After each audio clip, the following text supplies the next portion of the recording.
So what is Black History Month? So Black History Month started as a week in 1950.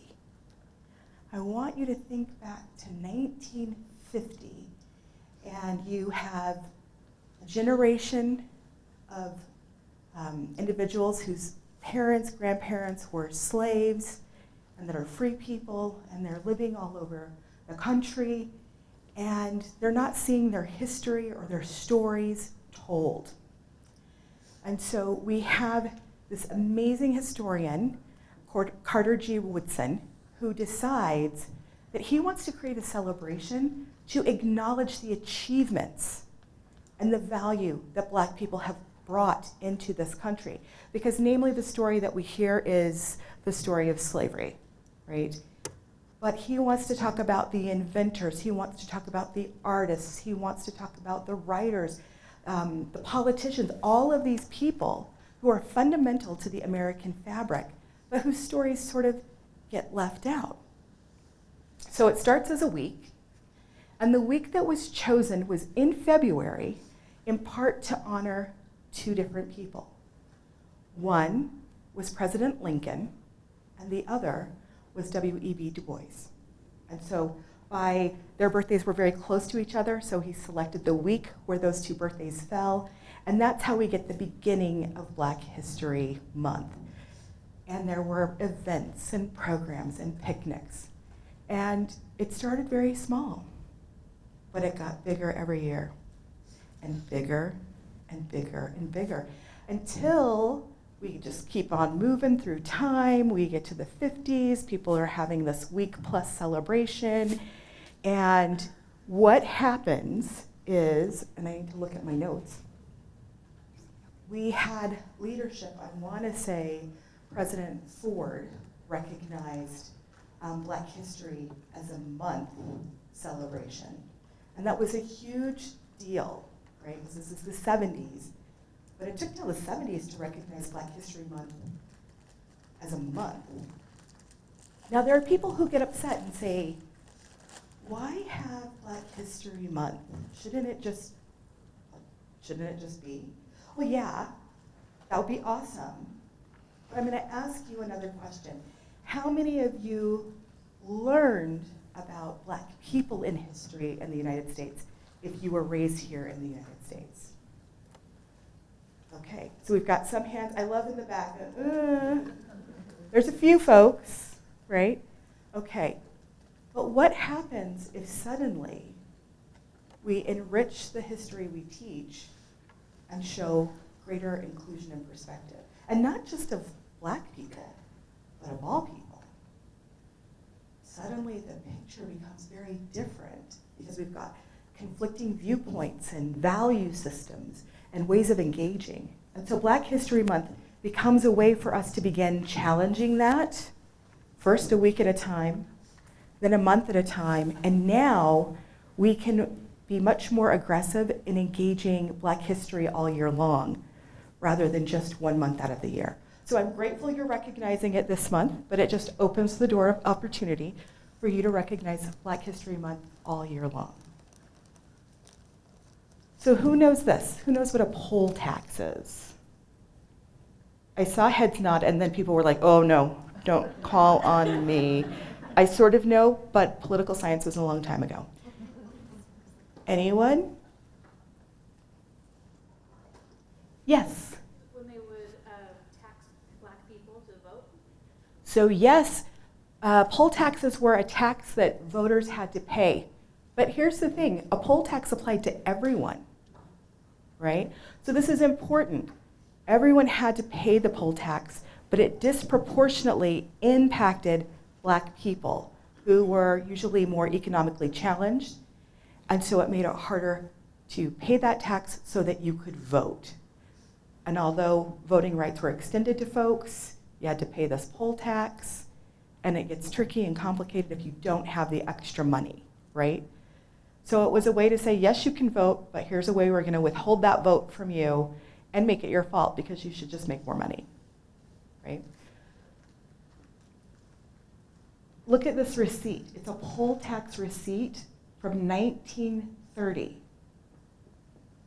And I believe that the poll tax at that time was $2. And this says, be a good citizen, pay your poll tax. And it must be paid on or before January 31st. So we're also going to make this a narrow time frame for when you can pay it so that you can vote. Anyone in the room know who Green Flake was? That's right. And Green Flake actually came here in advance of his former owner, who then was his friend after he gained his freedom. And what had happened was Green Flake's, at the time, slave master had converted to Mormonism. And then Green Flake and his family and other slaves that were on the plantation became converted to Mormonism, or the Latter-day Saint religion as well. And once they had their freedom, they still remained engaged with the Flake family and made the cross to Utah. And he came to build a home, start planting a farm, and making preparations for that family to come here. And it's an interesting story because I did not know this as a part of my Utah history, but those early pioneers who came, many of them were rebaptized as a commitment of faith to reaffirm their commitment as Latter-day Saints, which is kind of exciting, right? Again, part of history we don't really talk about. And here in Utah, we require Utah history. That's significant because we don't see a lot of Black people in that early history. So a good opportunity for us to learn a little bit about Green Flake. So what happened in Cicero, Illinois in 1951? Yeah, I went from Green Flake, sort of accessible, to it's Jeopardy time, folks. What happened in Cicero, Illinois in 1951? The suspense is killing us. Okay. So what you have is this darling little family of 4 looking for a place to live. They find an apartment complex and an apartment they would like to rent. Up until that time, no people of color had lived in that building, but the woman who had the apartment to let selected them to live there. There was an immediate outcry in the community. Now, I want you to think this is 1951. Look at this darling little family, right? It looks straight out of a movie. People threatened to kill them. They threatened to burn the building down because they did not want Black people in their community. And what ends up happening is here you see the National Guard is employed to come in because there are riots, and they actually do about $21,000 of damage to the building itself. And these are white neighborhood community members who just don't want them there, so they would rather destroy the building than allow this family to live there. And that's 1951. So it's 1972.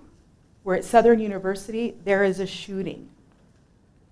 So what you see here is 1972. This is after Brown versus the Topeka Board of Education. And what you have is Southern University in Louisiana, which is a predominantly Black or historically Black institution, and at the time the largest one in the country. And you had students who were protesting because the water on campus was brown, there was mold in the buildings, things were falling apart, and this was a state institution, which meant that it was funded through the state. Yet, if you looked at the other state-funded institutions in 1972 in Louisiana, they did not tend to have brown running water or mold in buildings or things falling apart. And so the students on this campus decided that they were going to protest. And so they did silent protests, they did verbal protests, and eventually external leadership got really upset, sent in the National Guard, the gas grenades, I can't think of what they're called. Anyone? Tear gas, thank you. A tear gas canister was thrown at the students, and a student threw it back. And then armed leadership fired on the group, killing 2 of the students.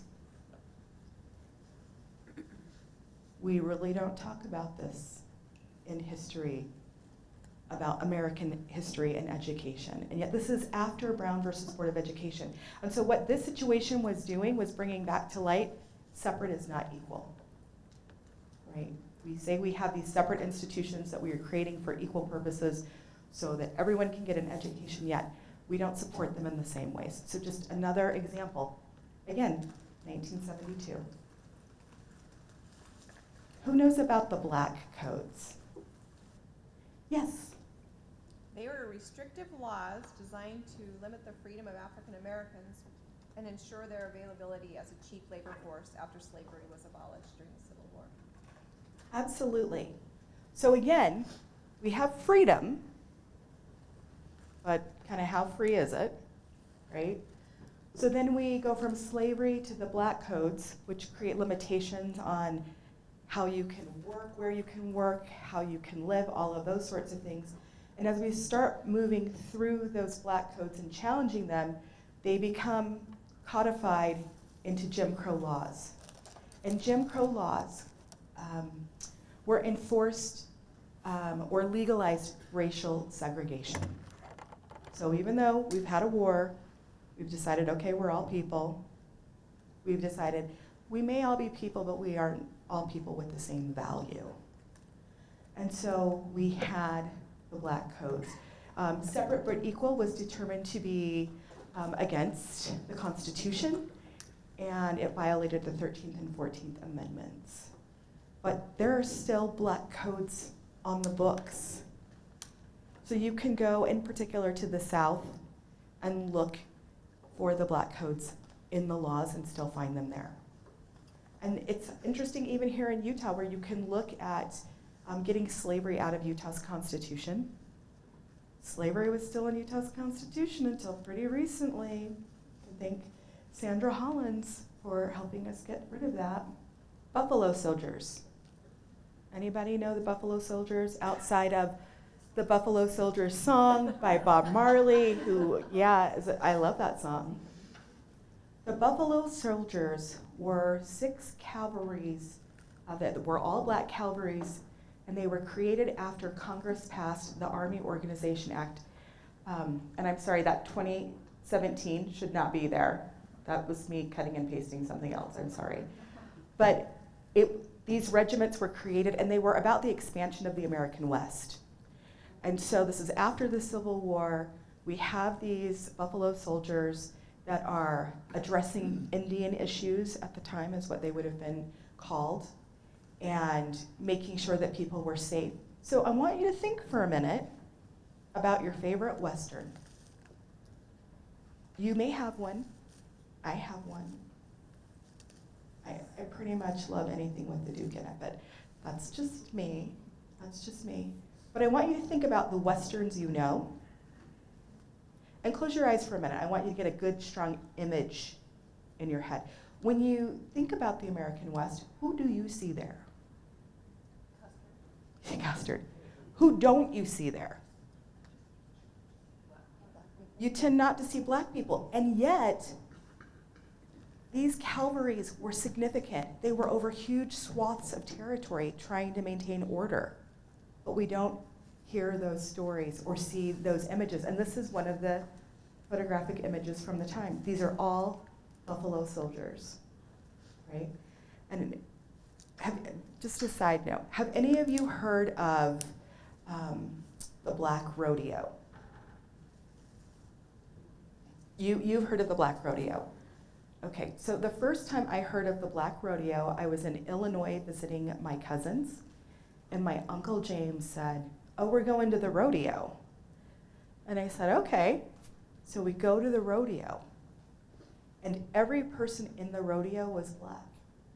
I had never seen, I'm from Utah. I had never seen these black rodeo people, these rustlers and cowboys, and it was mind-boggling because that's never the imagery that I had seen growing up, so it didn't seem like it could be possible. And yet, not only was it possible, it was happening in front of me. And it's the same thing with these Buffalo Soldiers.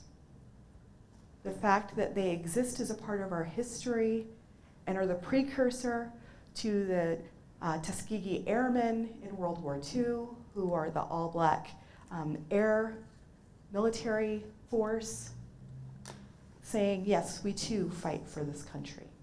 There Yes? was also an all-black fighter pilot, not jet, but they were all pilots. They were the Tuskegee Airmen. Well, no, in World War I. Oh, there we go.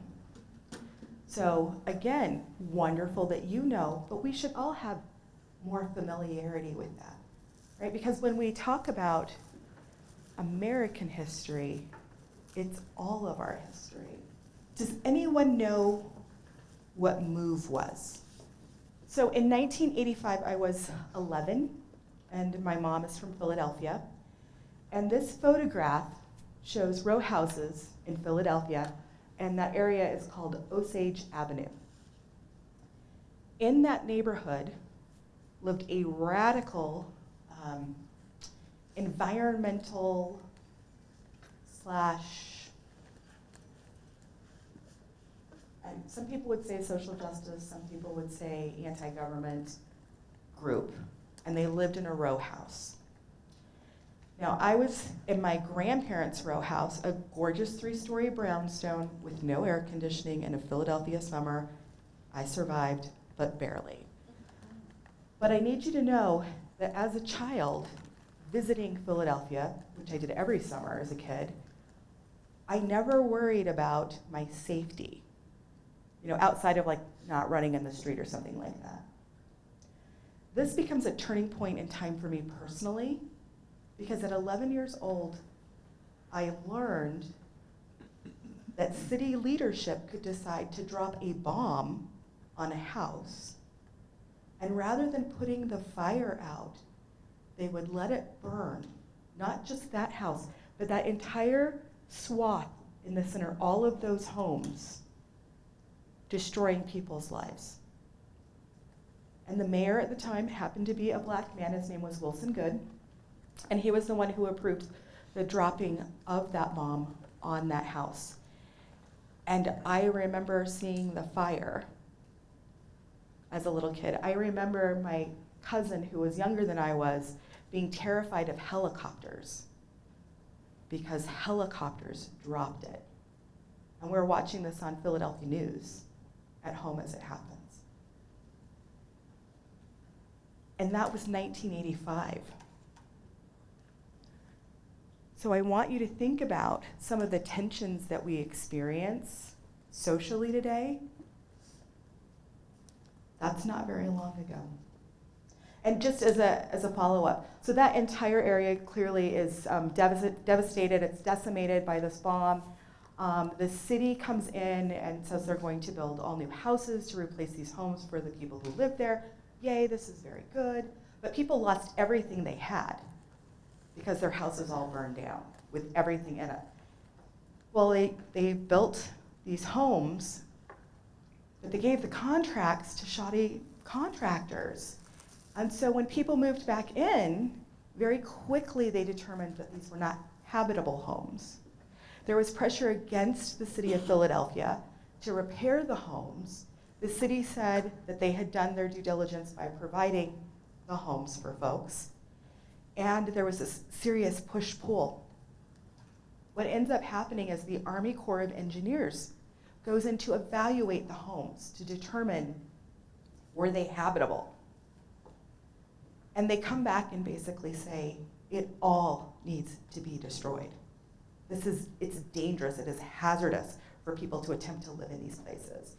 And so, excuse me, after these people who'd lost their homes come back to these spaces that have been reconstructed for them, they are then told, well, we'll give you $57,000 for your home. Now go find someplace else to live in the Philly area. You've lost everything that you own, and you now have $57,000 in 1985 in Philadelphia to go find a new place to live. So you've got all of these folks who are displaced. And believe it or not, because it's 2022, those reconstructed faulty homes still remain. For the most part, they're boarded up, but there are about 12 people who still live in those homes because they could not find other places to live, and they felt like they were being driven from their neighborhoods. Does anyone know who the Central Park Five are, or were? So at the time when these young men were interrogated, they ranged in age from like 13 to 19 or 20. And here they are. These are their young faces.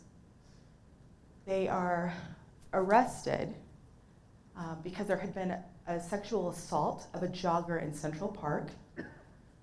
And the report was that it was a group of young black men who did it. And this just happened to be a group of young black men who were in Central Park. They were rounded up. They were taken to interrogation rooms without their parents, which we know if you're a minor, your parent can be with you in an interrogation room. And they were questioned for 18 hours on end and told things like, if you just admit it, we'll let you go. If you just say that your friend did it, we'll let you go. And that is how you end up with these 5 men being in the prison system and being convicted with literally no evidence other than their forced confessions, which were false confessions. And now each of those men speaks about civil rights and social justice and how we have to actually pay attention to the ways we employ the laws of our land, right? At that time, people were ready to put them to death, and not one of them was guilty. It's only decades later that we find out that the person who was the rapist was a singular individual who attacked and beat and raped brutally this woman in Central Park. And these young men paid the toll for their lives. Yes? I was just gonna say, there's a show on Netflix about the whole thing, and it's the implications past that, when they let out, I think one of them went to like Rikers Island, like one of the most violent prisons, and how it completely affected their lives, and even though they're all innocent, their ability to get jobs and everything after, and it details life after as well, and not just how horrific it was while they were in prison. Ava DuVernay is the producer or director of that particular film, and it is heartbreaking to watch on so many levels because you're literally watching people actively do harm and choosing to do harm. But it is a phenomenal descriptor of not only what happened in that moment, but the lifelong impacts that each of these individuals experienced. And what we can't forget is it's these individuals, it's their families, it's their neighbors, it's their friends. It creates a false notion about what your relationship with law enforcement is, who you can trust, who you can believe. And it was all a lie. Who knows the Charleston church massacre? So these are 9 people at a church having a Bible study or prayer group. And this young man, I think his name is Dylan, comes in. He happens to be Caucasian. This is in the city. This is Charleston, South Carolina. This is an old church with historical roots and ties. They invite him in to pray with them. And then he kills them all. When he's arrested, I believe he's taken to Burger King to get something to eat because he was hungry. I just want you to think about that for a second in terms of what our protocols are for dealing with people who have committed crimes or have been accused of committing crimes. And these 9 individuals who said, yeah, come in and pray with us. Who started the free school breakfast program? Do any of you know? Was it Michelle Obama? Michelle Obama? Oh, it's way before that. Any other guesses? LBJ? No, but you're getting closer. So the Black Panthers, California, the Black Panther Party starts the free breakfast program because they know that when you are hungry in school, it is harder to learn, it's harder to focus and concentrate. But if you just had that meal, you would be able to be aware and prepared and engaged in learning. Now I want you to think about maybe the limited amount you know about the Black Panther Party. Did any of you have any idea that one of the programs they started was the free breakfast program? And in this picture, you see it's all Black children. But when they started that program, they were worried for any low-income student, any student who might have food insecurity in their home. And so this was a program they started that we still see in operation today.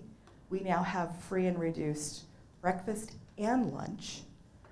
Many of you may be aware that area organizations, the Tech College may do it as well. People put together pantry packs for the weekends so that kids can take home food, so that there's food over the weekend because there's so much food scarcity. And that's still happening today, but it was started by the Black Panthers. What about the Tulsa Race Massacre? Yes. I think that's what Dee was referencing. Okay, I think you're right. Black Wall Street. Black Wall Street. Tell us a little bit more. Speak up. So if I remember correctly, I think it started kind of like an Emmett Till situation where someone accused a black kid of raping a woman, and a mob of white people came out around the jail, and the rumors that they were gonna lynch him. And so the black people in the town came to make sure he did not get lynched, but it also happened to be a very successful, wealthy black area, and The most wealthy Black area in the United States at the time. and they destroyed it, and burned it all down.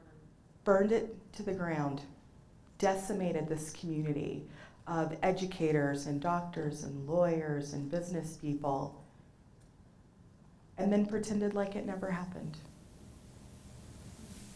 It's only in the last maybe 2 to 5 years that we've actually seen a lot more reporting on this. And there have been some great documentaries on History and Discovery Channel about it. But there are people who live in those communities today who say, that was never in our history books. That was never a part of the story we were told about this place. What was the Great Migration? Some of you may be a little bit more familiar with this. That's when a lot of the southern blacks moved up towards Chicago. Not just Chicago, but absolutely. So you see this mass exodus of southern blacks moving to the north. You get Missouri, Illinois, New York, other areas. But in this particular case, this is a family that arrives in Chicago from the south around 1919. And I just also want you to just look at the people in this picture. How many of you have seen Black people like this in a picture before? This is not common, but this is part of the lived experience of Black people in the United States. What about the Tuskegee Experiment? And it was funded by the federal government. So I think this is like a really important thing to think about. This year's theme for Black History Month is Black Health and Wellness. And so when we look at things like COVID and the rates of COVID amongst Black and brown communities and who's really being aggressively impacted by COVID, and the resistance for some folks to get vaccinations, this is one of the reasons why. So when the study first began, they went to basically Black farmers, men, and said, we want to try this new treatment that will help clean your blood. And instead, it was a treatment that gave them syphilis that they then spread to their wives and partners, who were then not treated for it either. And then they were tracking what the progression of that illness looked like. And for some, the philosophy behind the experiment was, well, black people are more promiscuous. And so this isn't really a big deal. So again, free, but not fully human. And that's what we can see with the Tuskegee Experiment. And it ended in 1972. That's a really big window of time right there. And I believe that President Clinton publicly apologized and reparations were made to the living family members of those who had been experimented on. Does anyone know who Claudette Colvin is? So Claudette Colvin was before Rosa Parks. She actually refused her seat on the bus when she was 15. The NAACP didn't want to push the case with her because she was 15 and at the time she was pregnant. And so they were like, no, on moral grounds they will defame this young woman and we will never be able to desegregate the buses. So she's the person who is the precursor to the bus boycotts. There's this 15-year-old who just says, no, I'm not gonna move. What about Crispus Attucks? His claim to fame is that he was the first American killed at the Boston Massacre. This is him. He was black and indigenous, and there are questions of what his specific indigenous identity was, but it was widely understood that he was a Native individual as well. And he's the first person who dies in the American Revolution. Now, I actually do remember learning about this. I remember learning about that in 7th grade in civics, and it was the very first page of my history book. And it's the only time in a history class that I ever heard his name. What about Fannie Lou Hamer? And I know I'm throwing a lot of information at you. And I'm doing that because I want you to see that Black history is American history. We should be enjoying it, exploring it all year long, not just in February.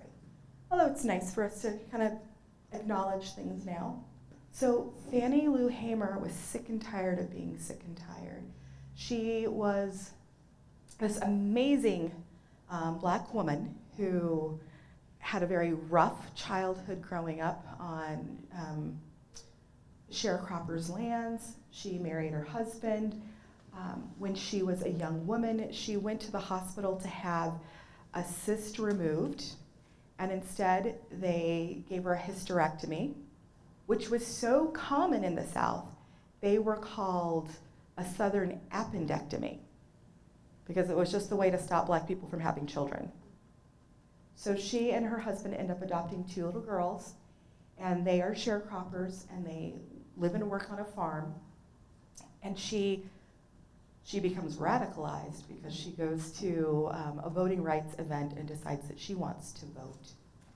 And she wants to register people to vote. And so she starts registering people to vote. And the sharecropper that she and her husband worked for came to her and said, if you want to keep your job and your house, then you'll stop this. She kept on trying to register people to vote. He came and beat her until she was black and blue, fired the family, kicked him off the land. And she said she was sick and tired of being sick and tired. She wanted to be able to vote. She wanted other people to be able to vote, and was tired of the intimidation of stopping her and people like her from voting. So when I think about voting rights, I think about Fannie Lou Hamer. There is more. Black history is American history. It's your history. It's my history. It's our history. But we have to start asking questions. We have to start saying, well, who's not in the story? Who's not in the picture? Where were they? And I'm going to give you this one last example. How many of you know about Ellis Island? I see some hands. Ellis Island was the East Coast entry port for people coming into the United States that were immigrating. How many of you have heard of Angel Island? Maybe a little bit. It sounds familiar, but you can't pinpoint it. Angel Island was in California, and it was the entry point of Asia to the United States. And it was one of the points of entry that told you all the reasons you could not stay in the United States or enter the United States, or if you could come, what the limitations were for being here. At the same time, during World War II, we had the Braceros program, which was bringing Mexican men into the United States to do farm work, because all of the farm workers had been taken into the military to fight in the war. And when they were brought in to do that work, they were told you can never become a citizen, you can't sue if you become ill, and they were sprayed with pesticides, and they would go through these horrible processes. And they were told you can work here and do this dangerous work for very low wages, and you don't get to stay here. I don't say these things because I'm like, America is horrible. I say these things because they help us better understand the dynamics that we see playing out today in the United States, where there are trust breakdowns, whether it's with healthcare in the government or employment conditions and employees. And it gives us a bit more perspective than people just being unhappy and not wanting to do a job. Or it helps us to recognize and understand that getting an education, any kind of education, is really a radical act for some of the students that you serve, because they haven't always been welcomed into the institutions that we have in the country. Many of the spaces that we have, including my own, they were not built for the students that we have today. And so that means that we have to figure out who we are as institutions, what our values are, and how we're going to serve and support the communities that we reside in.